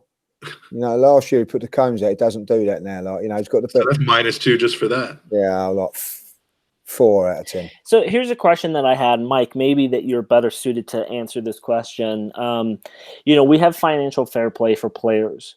does that rule equate to how much the staff make? Because City have a team of 22 behind Pep. And if I'm not mistaken, that's the largest in the league. So at the end of the day, like, we look at and we see a Bold, and then that Juan Carrasito, wherever his name is, who's the assistant manager. Who else is there? I mean, if City have a team of 22 and then there's Arteta and Pep, why are we not doing the same thing? Why are we not having a team of 6 defending coaches, attacking coaches that are working? Because essentially, Pep's got 2 jobs at Man City. He manages the players and he manages his team of 22. So he essentially has 2 teams that he manages, and they do all the heavy lifting. So I'm just wondering, does that translate to financial fair play? Because that might be why City, albeit they're spending millions on players, that is a huge, huge part of football, is those coaches and those management of players. You know, I would. My initial instinct was to say coaches have nothing to do with financial fair play when it comes to the wage bill. But then I also remember there being something in Arsenal's financial report and wage bill about the $16 million in exceptional payments made to Arsene Wenger when he was allowed to resign, and that had an impact on our wage bill. So I can't claim to know the answer to that. I will try to look that up, but you know, I would have thought no. You could do as much coaching as you want, and then of course there could be abuse there where you have coaches who play. I don't know, but you know, their formula works. It's just that they're cheating to get their victories on the pitch. And then I'm going to segue into this because I know it's next up. Lee put into our chat earlier today, are we ruthless and do we go after Allegri knowing that he's going to leave Juventus? Mike, since I know the question and I know we want to rate Unai, I'm going to answer it and then I'll let you jump in. Okay. I'm going to rate Unai as a 7. I would give him higher, but I think that there were moments in this season that he could have created a better team dynamic for us to secure Champions League football. I like him as a manager. I don't think we are the club that's going to be ruthless and go after Allegri. If Allegri's smart, he's probably looking at that Real Madrid position because I don't think Zidane is going to be there long term. Barcelona might even be a location for him. He could even go to Man United. I don't think Sarri is going to stay at Chelsea, but I still stick with the Lampard. So I don't think, Lee, we're going to be ruthless and sign him as much as I would like that. I just think, like the Pep situation, we just shit out of luck again, you know. But I like what Unai's doing with this team, and I think that, Mike, I'll say it, first part of the season, I said, I just want us to be in the running for top 4, and we were. I think Unai failed us as a manager. He doesn't kick the balls, but he gets the players ready. But, you know, he wasn't given the January transfer window. I think we're going to see some movement this season. Do we really only have 40 million? You don't think we do? Even if we did, you know, we could sign 6 Guendouzi's with that, and I would be okay with that if they perform as well as he did. So at the end of the day, he's running around on the field. Yeah, at the end of the day, I don't think, Lee, that we are ruthless enough to fire him for Allegri as much as I want it. Maybe Allegri takes a gap year and Unai says, "Hey, I don't want to do this anymore." Who knows? But I think we're in safe hands with Unai. I really do. And safe may not be enough for some people, and that's the thing. No. A quick rating on Boldy. I'll give him a 4. All right, and Lee, Emery, what do you think about? I'm a 7 out of 10, man. I would have said a month before. You know, I think, if I be honest, the last couple of months he failed. You know what I mean? With those 7 games, and that was disappointing for me. He should have got us over the line, put us in a position to get into the Champions League, which was a fantastic job that he'd done to put us in that position to play 7 teams, not in the top 6, and only get 4 points is a big failure for me. Like, you know what I mean? So. But, you know, I did put that in the group earlier because the one thing I said is, you know, and I tried to relate it to, is that John Lukic done a fantastic job for Arsenal. And won us a league. It was in '89. But then David Seaman come along and ruthlessly George Graham changing it. I don't know if you remember this, guys, but you probably would do, Mike, was that there was all up in arms about it, saying, "Oh, you know, what have we done that for?" Because John Luke is very, very popular. But George Graham come around and said, I've got David Seaman in because he's the best. Now, one of the best managers, in my opinion, is up for grabs now. And it does put us in a dilemma. I think, Allegri. You say it's up for grabs now on purpose because you just talked about Anfield. Yeah, just saying about it. I've done well there, didn't I? So I didn't even know that I'd done that. But so I think Thomas, right at the end. I think at the end of it. But I ask you this though: what has Allegri done outside of a few good cup runs? I mean, Klopp's done the same in the Champions League, but hasn't ever won it. Allegri didn't win it. And he was in a league where he essentially had the best team, and they won it was like Celtic. He just was, we're not going to take a Brendan Rodgers because he got a few league titles. Like, at the end of the day, I think Allegri is a great manager, and he's great at finding talent that's been wasted elsewhere and brings them in and gets the best out of them. But I just don't see where he's done it in a league where he's been challenged every year. I mean, Juventus usually shore up that league by March. So should that not speak volumes for us? Yeah, that's a good point. But my point was being when they got to the Champions League final, which ended up in Cardiff against Real Madrid, that was fantastic side, fantastic, and a bit of luck and they could have gone and won it. But I just think that he's the way that go back to the game against Tottenham. They were out on their feet against Tottenham. He changed it around and ended up winning the game. Now, I'm not saying that Arsenal should change it, but he's obviously a winner. Unai Emery, of course, won the treble with PSG. So I just think that like everybody was sort of pushing for Allegri last season. He's now available, and I think the good scenario, if I was Allegri, I'd just say, do you know what, I'd do what Pep done, had a year off, see what's about, because there's going to be offers for him, you know what I mean? There's no two ways about that. You got to drum up the mania about yourself by not failing next season with some team. You go the opposite direction. You take a job with, you wait 4 games into the season until United fire Solskjaer, and you go there. Listen, Allegri hasn't for you. Allegri hasn't left Juventus without a destination in mind. I mean, he just signed Ronaldo. He's bringing in Ramsey. There's a plan here, and whether it's a strange decision. It's a very strange decision considering they just barely got pipped in the Champions League. I mean, something's. I think he's going to Real. I mean, Zidane pretty much said when he took over he didn't want long term, and I just think that makes more sense. So you're rating for Emery, Lee? 7. I think I think he's done a good job. Obviously for getting the Europa League, but just in the Premier League, I do feel that he's done. Listen, when people turn around, and this is my beef about it a little bit. People turn around and say, "Oh yeah, you take 5th at the beginning of the season." I think, in a Europa League final, I think most of us would say, yeah, but on the back of that is it's the worst Chelsea team that I've seen for a very, very long time. It's the worst Man United team that I've seen for a long, long time. It's the worst Spurs team that's been about for the last 3 years, and we've still not got above any of them. We've got above Man United, but not got into the top 4 because of it.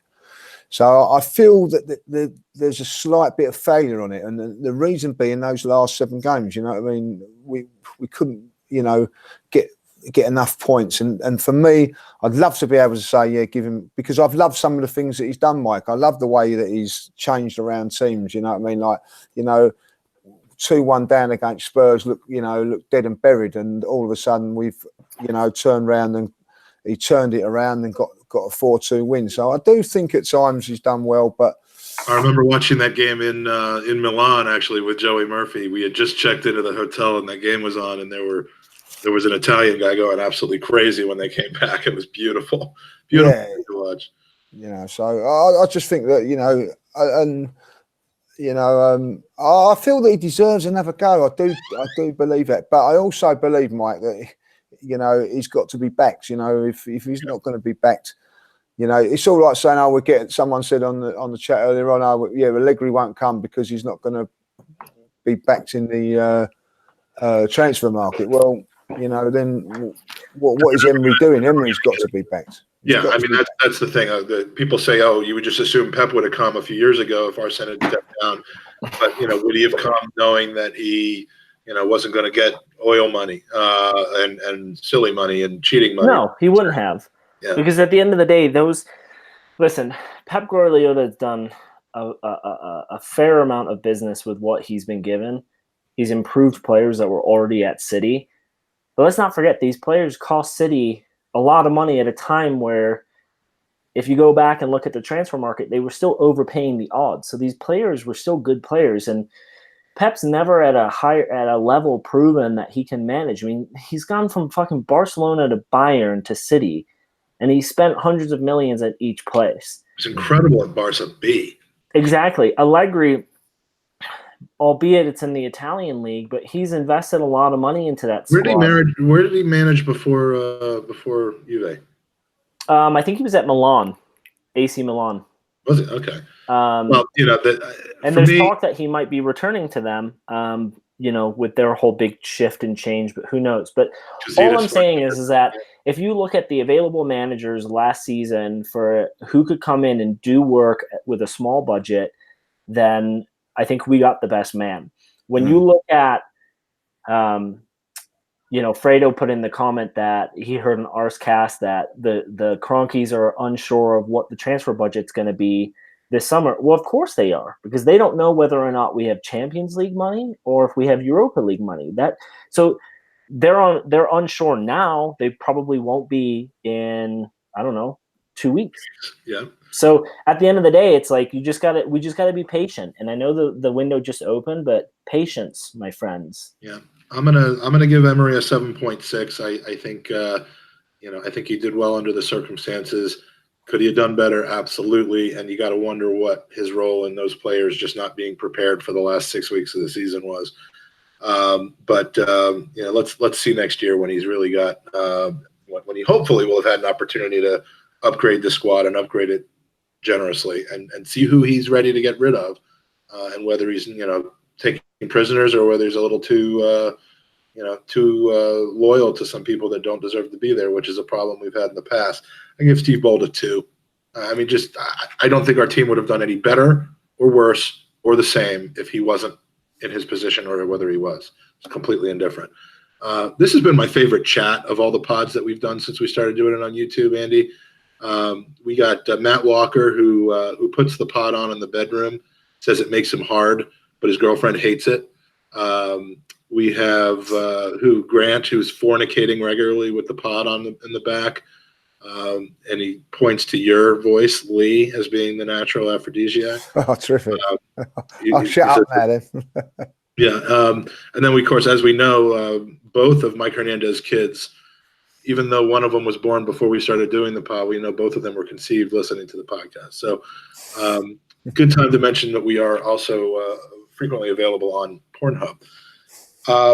So that's the player ratings and the coach ratings. Andy, are you sticking with us or has Duty called?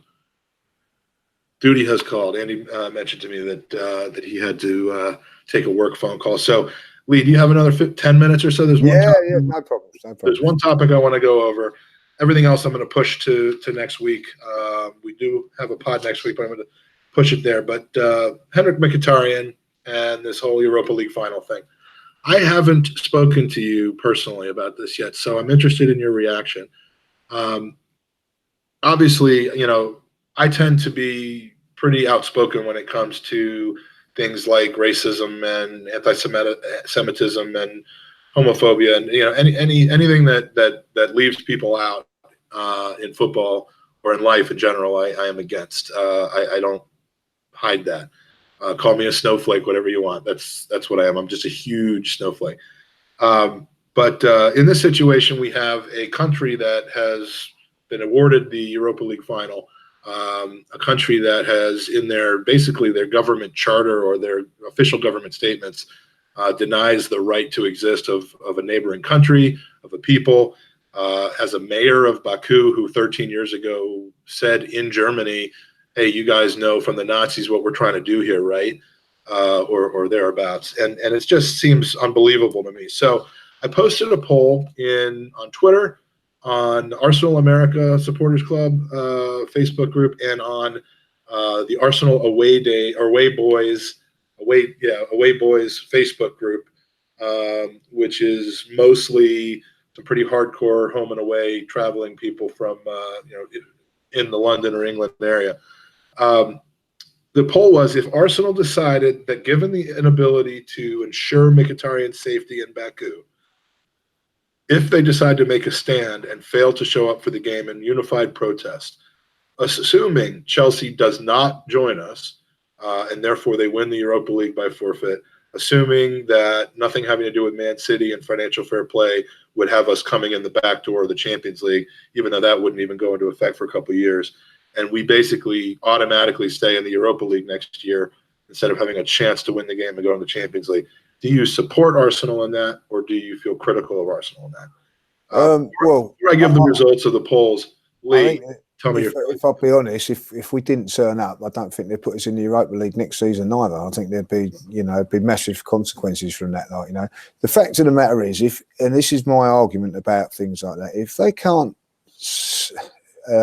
sanction a player's safety, then they shouldn't have it there. It's as simple as that. Forget about the logistics of the place, how far it is to get, and all things like that. If they cannot, football is for the fans, football's for the players, football's for everybody. If you're stopping a player going to another country to play football, then there's something wrong. Now, Mike, you can say what you want about this. This happened in the group stages. Yep. It happens in the group stages, and Arsenal relented and didn't take him. The fact they didn't take him is because they knew they could win the game without him. Let's be honest about that. Be brutally honest about it. They knew that they could do it. That's true, and it's unfortunate because ultimately that set Arsenal's official stance as, we'll worry about this later, and we don't need to worry about this right now. And I think that was an oversight. I mean, again, because it's put them in this position now. Well, it's put them in a position where they can say, okay, well, now you want him there. Now it's a moral thing for you. And frankly, Arsenal's trapped themselves in a corner to where they can't really come out that way because that's your problem. That's your problem. And I said during the group stage, I said, we probably won't get back to the final, but we got as good of a chance as anybody to. And the fact that they're not saying anything then and just leaving him home because they don't need him there was a mistake. My beef is, they should have done it then. Do it then. Look at it in the bigger picture. Go, well, we could drop these 3 points. We'll still qualify anyway. You know what I mean? And then when it comes to the final, we get to the final, we've got some real ammo. Yeah. But this moment in time, we've got no ammo. We could have said, look, if you can't let our player come and play in that game there, we'll forfeit this game. Right? You have the 3 points. Let the other team have the 3 points. We'll forfeit the game. Fine us or whatever. But you're telling us that our player's not safe. So if that player's not safe, nor all the other players. Now, comes to the final, exactly what you've said. They're going to turn around and say it was all right 6 months ago. Yeah, and let's be clear. The Azerbaijani FA, the football people are saying that he will be secure. That they're going to, and in fact, I read something just before the pod where they had come out and said, we will ensure his safety, not guarantee it. I don't know how you can guarantee it. Yeah, we can't guarantee anybody's safety, but what they're going to do is do everything in their possible power to make sure he's safe. But they weren't prepared to do that in the group stage. No, and frankly, it's the football people that are saying that. It's not the government people that are saying that.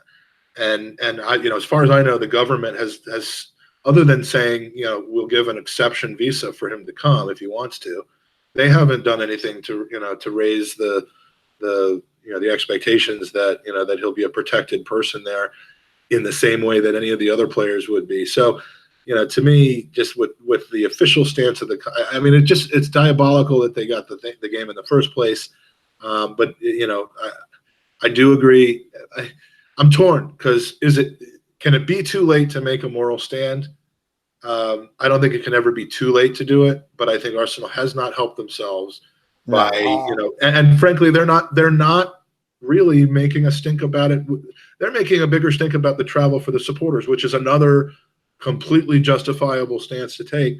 than they are about the Mkhitaryan thing. And I think they're probably not making a bigger deal about Mkhitaryan because, they'd be a little hypocritical to do so right now. Yeah, exactly. You know what I mean? And I don't agree with what people are saying. Oh, if it was Aubameyang or it was Lacazette or it was Messi or Ronaldo, he's still a football player. He's still important to, I was saying earlier on, people say, we could do without him. The game against Valencia at home in at the Emirates, we was 2-1 down, and he came on and pushed us to get that third goal, which was vital. So he's going to be vital to us, whether he starts or he comes from the bench. So I do think that he's a footballer, and when they have a look at this, there was a potential chance we was going to get to the final. So why did they have it here? And the reason is, Mike, because it's all about someone's got very, very rich on this decision. Someone, because it's oil money or whatever, someone's got very, very rich on bringing it to this cup final. Yeah, and it's just the Qatar thing. Fredo mentions, Qatar is another one who, they're currently human rights violations all over the place. And, FIFA sold the World Cup to Qatar, Fredo says, and the word sold is very apropos. Good luck to any people. In the middle of the season as well.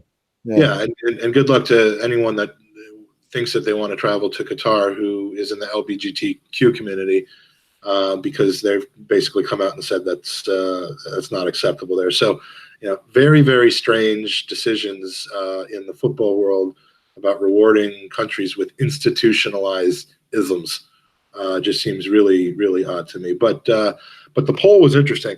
Now, if your answer to the poll was, as many people did say,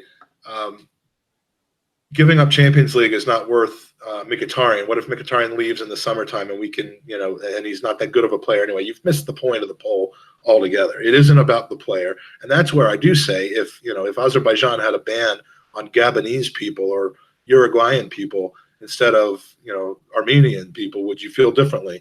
And, and they're like, yeah, well, it's not them. And so you're missing the point. It's about making a stand against oppressive feelings towards other governments or other people. But the poll was on Twitter, about 350 to 400 people voted.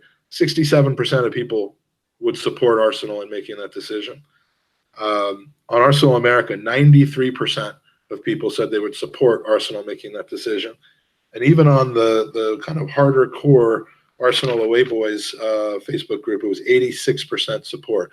Now on Facebook, your name is attached to your vote, so I think we saw higher, pro Arsenal votes there than on Twitter. But so a surprisingly large number of people said that they would support Arsenal sitting out the opportunity to be in the Champions League next year, to make a moral stand. It's an interesting debate. In the chat, lots of people saying they should move the final to Wembley. I've never seen UEFA or FIFA admit wrong on something and go back on that. So, I doubt that would happen. Andrew Blank says it's a shame an Armenian side didn't make the Europa League final. What would have happened then? That would have been fascinating. I mean, Armenian sides. Great point. What would have happened? What would have happened? If they were in the quarter, if they had even gotten, if there was an Armenian side, and I don't know if any Armenian sides even have a berth into the Europa League. It's great. It's a great point. What would happen then? And I mean, once they made it through the group stages into or even into the group stages, I think that would have been a conversation that would have had to have been had. Lots of great comments in the chat. It's an interesting topic. Obviously, within the next week or so, we'll learn whether anything is going to happen of the fan hardships, the travel, the allocations. The crowd for that game is going to be abominable. It's just good. The atmosphere starting at 11 p.m. That game and having so few supporters of the actual team there, it's going to feel like a friendly, and it's unfortunate. It's not even going to feel like a friendly. It's going to feel like an exhibition game for corporate guests and oligarchs probably. But anyway, we're going to wrap it up. Sorry we didn't have a chance to get in any user questions. The only one that I can't push to next week is from Mike Hernandez, who said, what can be done to fix your diabolical audio? It's a joke. there are certain podcast judges that feel that they are experienced enough in listening to podcasts that they can judge podcasts. And I will just say this: those who can do, those who can't judge. And I'm not talking about you, Lee. But our next pod next week, our final one of the regular season before the summer tour hits, is a spectacular. It is the 30th anniversary of Anfield '89, which everyone knows is the day I became a man. I was there. I've just decided, Lee, that I was there. I was there, good luck, good on you. I came to the decision today that I was there. And it's going to be half about Anfield '89. It's going to be half a preview of the Europa League Cup final, which is our chance to win our first European championship in 25 years since Copenhagen. And we're going to have a special guest on in that pod, a man who, we decided, how do we get somebody on the podcast who might be able to speak intelligibly about Anfield '89, and at the same time get someone else on who could speak intelligently about how it is to win a European Cup final. And so we decided, why not get one person who can speak to both? This gentleman has participated in both. He has lifted trophies after both, and he has scored goals in both. So we are very excited next Friday at 4 p.m. UK time, 11 a.m. Eastern, to welcome back onto the podcast Mr. Alan Smith. Smudge himself will be joining us to talk about things I love talking about and that he knows a little something about.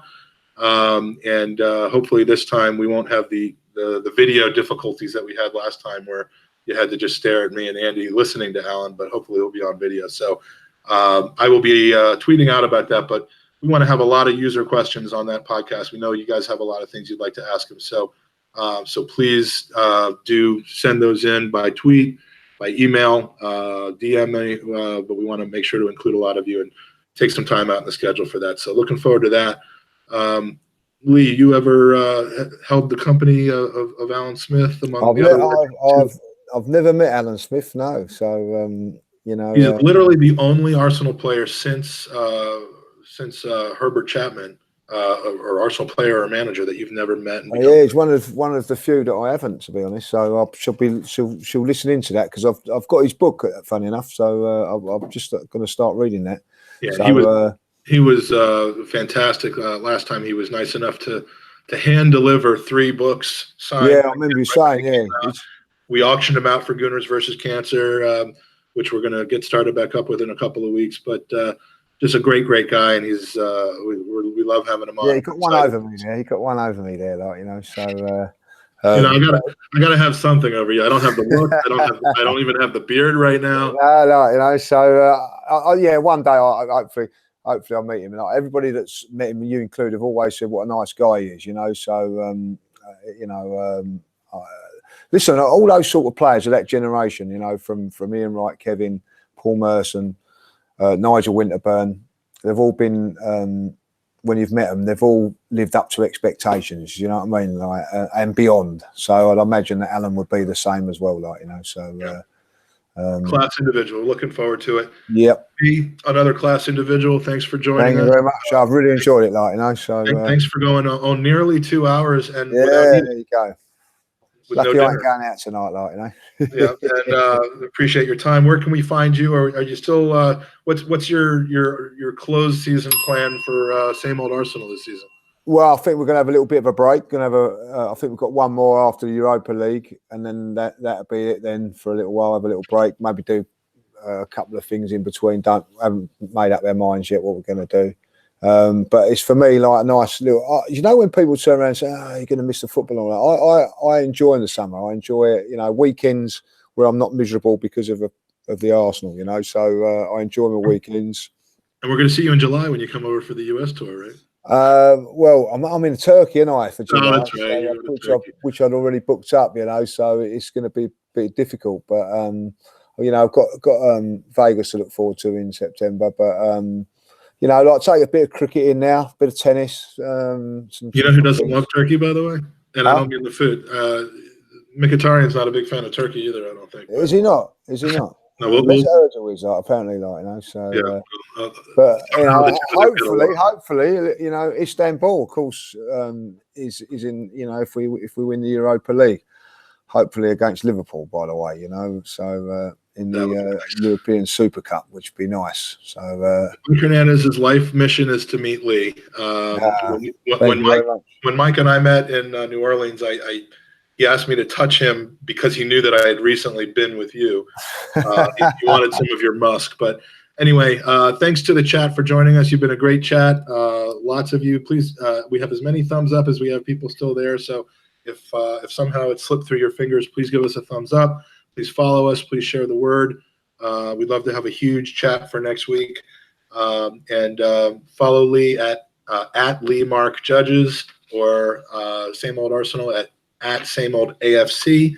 And that's about it. It's been a great show. Thanks, Lee, for joining us. Thanks to the chat, and we'll see you next Friday. Come on, you Gooners. Yes. And here comes Andy with a goodbye. What did you say? Where are we picking off? Mkhitaryan? Is that? Yeah, we're done. I know. See ya. All right, see ya. Bye, Andy. Bye, Lee.